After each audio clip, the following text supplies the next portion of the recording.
Okay, let's dive into this. Welcome to today's Explainer, where we're going to unpack a truly wild origin story. You know the Evergreen Group, right? Yep, that massive global shipping giant. You've definitely seen their iconic green containers stacked up on highways or at ports pretty much everywhere. But what we're looking at today isn't your standard run-of-the-mill business strategy case study. According to the fascinating source text we're analyzing, the foundational blueprint of this entire corporate empire wasn't actually drafted in a slick boardroom. Nope, it's rooted in a deeply spiritual, text-based history. It's absolutely fascinating. So it brings up this fundamental question. How exactly does a guy start with literally nothing, just a single secondhand Japanese commercial ship, and somehow build an empire that dominates global trade? I mean, normally business experts will talk your ear off about market timing and supply chain logistics. But the source material we're exploring today, it offers a completely different, highly spiritual explanation for how the founder, Chang Fa, closed that massive gap between incredibly humble beginnings and absolute global dominance. To understand this, let's get right into Section 1, the Evergreen Spiritual Connection. The text explicitly roots this modern, high-stakes business success in an ancient spiritual lineage. Tracing this chronologically, our source material takes us all the way back to the Song Dynasty. It tells this legendary tale of a monk named Gong. He was out seeking timber to rebuild a temple, and a wealthy local benefactor stepped up to help. This sets up an incredible mythological exchange that, according to the text, echoes right into the modern era, specifically popping up during a modern-day religious channeling session. Okay, so during this ancient encounter, the wealthy benefactor reportedly tells the monk Gong, take whatever you can carry. Assuming one guy can only carry a couple of logs at best. But the text describes this miraculous event where Gong takes his monastic robe, tosses it into the sky, and it magically expands to cover 2 entire mountains of wood. The wealthy benefactor is left in absolute awe of this boundless power and just falls to his knees. So how does this ancient story actually connect to our modern shipping magnet?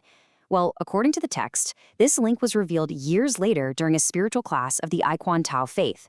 They were holding an immortal Buddha channeling session, and the channeled spirit of that very same monk, Gong, confirmed to the entire room that the founder of Evergreen, Zhang Rong Fa, was actually the direct reincarnation of that awestruck Song Dynasty benefactor.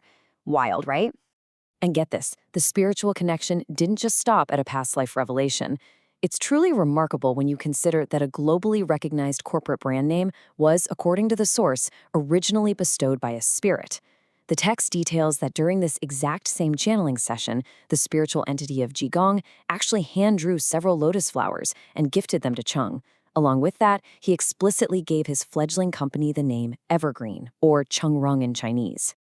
All right, moving on to Section 2, the prophecy of success. This is where these deep spiritual beliefs translate directly into sweeping business forecasts, right when the company was on the brink of failure. Now, what's really interesting about this slide is the stark contrast in Chang's situation. On one hand, the reality was incredibly grim. He had just one used ship, and literally every single day was a struggle just to keep the lights on.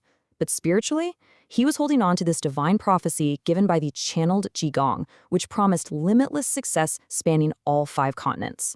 The source notes Gong told him, basically, focus on cultivating your spiritual path and heaven will arrange the rest. To really drive this prophecy home, the text claims Gong pulled a note from his pocket and handed it to Chang. And on it were just 3 words: land, sea, air. It was a literal prediction of total global logistics dominance. Now, it's fascinating to note that the text admits absolutely nobody believed this at the time. Not the other followers in the room, not even Chang's immensely supportive wife. To them, it just sounded like compassionate, encouraging words from a deity trying to comfort a really stressed-out businessman. But here is the number the source material highlights to prove its point: 20. It took less than 20 years for this massive, seemingly impossible spiritual prophecy to become an undeniable global reality. I mean, Evergreen rapidly grew to conquer international shipping lanes with thousands of those green containers, and then eventually expanded into massive ground logistics and global flight routes, exactly like those 3 words predicted. Which leads us right into Section 3, navigating through war. Because, getting to that 20-year milestone meant surviving some incredibly dangerous real-world situations. Guided, the text says, by unseen hands. The source actually outlines a divinely channeled business strategy that honestly sounds incredibly risky. When Chang needed direction, the spirits advised him to take 3 distinct steps. First, go boldly seek help from the Japanese trading firm Marubeni. Second, and this is the crazy part, Sail his cargo ships directly into the war-torn, highly volatile Middle East? Following this channeled guidance somehow allowed Evergreen's ships to evade the crossfire of active conflict, securing these massive profits that truly blew the doors wide open for his global shipping kingdom. And this brilliantly illustrates the duality of the man himself. If you were to walk into Chang Fa's office, the source notes you wouldn't just see standard corporate stuff.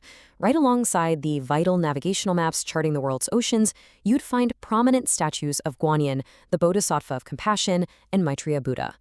His physical workspace was literally a merging of hard, ultra-competitive global commerce and deep, unwavering spiritual devotion.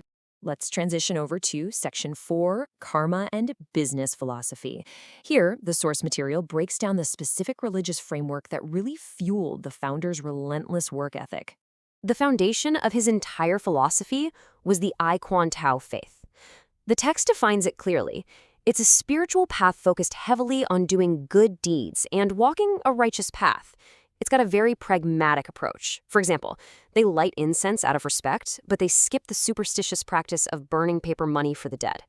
Chang was so devoted, he actually became a transmitting master in the faith.